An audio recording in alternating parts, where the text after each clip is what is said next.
Գյումրիի ընտրություններին մասնակցության հավակնող 10-ից ավելի քաղաքական ուժերի անուններ էին շրջանառվում մինչև մարտի 5-ը, այսինքն մինչև այն ժամկետը, երբ դեռ կուսակցությունների կամ դաշինքների առաջադրման փուլը չէր սկսվել։ Բայց քաղաքական գործընթացներում որոշակի ակտիվություն ունեցող որոշ կուսակցություններ առանձին թիմով հանդես գալու փոխարեն ընտրեցին այլ ուժերի ընտրական ցուցակներում իրենց թեկնածուներն ունենալու ձևաչափը։ Թիվ 31 տարածքային ընտրական հանձնաժողովում փաստաթղթերի փաթեթներ ստացան 9 քաղաքական ուժերից։ 5 օրում հասցրեց ուսումնասիրել փաթեթները, որոնցում գտնված անճշտությունները տեխնիկական բնույթի են եղել։ Կարևորը բովանդակային սխալներ կուսակցությունների ու դաշինքների փաստաթղթերում չեն գտել։ 5 օրը լրիվ բավարար էր, որ մենք կուսակցությունների դաշինքների փաստաթղթերը ամբողջովին ուսումնասիրեինք։ Նշեմ նաև, որ մեր հետ այդ գործընթացին մասնակցել են նաև մեր կենտրոնական ընտրական հանձնաժողովի գործընկերները։ Շատ արագ մենք այդ հարցերը ամբողջը նայել ենք, բոլոր բոլոր տեխնատուների փաստաթղթերը, կուսակցական փաստաթղթերը։ Փաթեթների ուսումնասիրության ավարտի ժամկետում էլ մարտի 10-ին թիվ 31 տարածքային ընտրական հանձնաժողովը հերթական նիստն է գումարել։ Առաջադրված 6 կուսակցությունների ու 3 դաշինքների ցուցակներում ընդգրկված բոլոր անձանց հանձնաժողովը գրանցել է որպես Գյումրիի ավականու թեկնածուներ։ Գրանցման մասին որոշումները հանձնել են կուսակցությունների ու դաշինքների լիազոր ներկայացուցիչներին։ Ինչ թիվ որ ֆիքսվել է այդ օրվա դրությամբ, այդ թիվն էլ մեր մոտ գրանցվել է, որտեղ մինչև տալը իրենք կարող էին փոփոխեին, բայց մենք արդեն երբ որ ֆիքսում ենք, վերցնում ենք ցուցակները, ցուցակի մեջից մարդ հանել, նոր մարդ դնել, այդպիսի բան հնարավորություն չէ, պակասել կարող էր, ես այն օրն էլ եմ նշել, ավելանալ չէր կարող։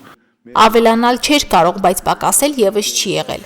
Այսպիսով Գյումրիում մարտի 15-ից պաշտոնական ընտրապայքարում կլինեն 6 կուսակցություն եւ 3 դաշինք։ Ցուցակների ընդհանուր հաշվարկով 372 ավականու թեկնածու, որոնց մասին տվյալներին ու տեղեկություններին ծանոթանալու համար պետք է մուտք գործել կենտրոնական ընտրական հանձնաժողովի կայք։ Իսկ ընտրողները նրան ճանաչելու հնարավորություն պետք է որ ունենան նախընտրական քարոզչության ընթացքում։ Թեև հետաքրքրության առանցքում միշտ գտնվում են քաղաքական ուժերի ցուցակները գլխավորող թեկնածուները, որոնք եւ քաղաքապետի պաշտոնին հավակնող անձինք են համարվում։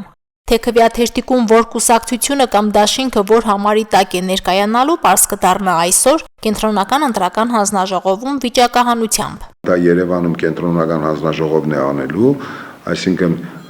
վիճակահանություն է հերթական համարները տրամադրելու վերաբերյալ։ Ոչ պաշտոնական ու բուռն քարոզից այս կողմ մեկնարկող պաշտոնական քարոզչության 2 շաբաթների ընթացքում տարածքային ընտրական հանձնաժողովը իրավունք ունենա վերահսկողություն իրականացնել։ Այդ վերահսկողությունը, որը պետք է իրականացնենք, մենք ու պետք է կապի մեջ լինենք իրավապահների հետ եւ համայնքապետարանի հետ եւ մարզպետարանի հետ, բոլոր լիազոր մարմինների հետ, որ քարոզարշավը անցնի օրենքին համապատասխան, չնախատեսված տեղերում պաստառներ չլինեն, քարոզչական նյութեր չլինեն եւ այլ։ Դա պետք է վերահսկենք ու հասկանալի է, որ բոլոր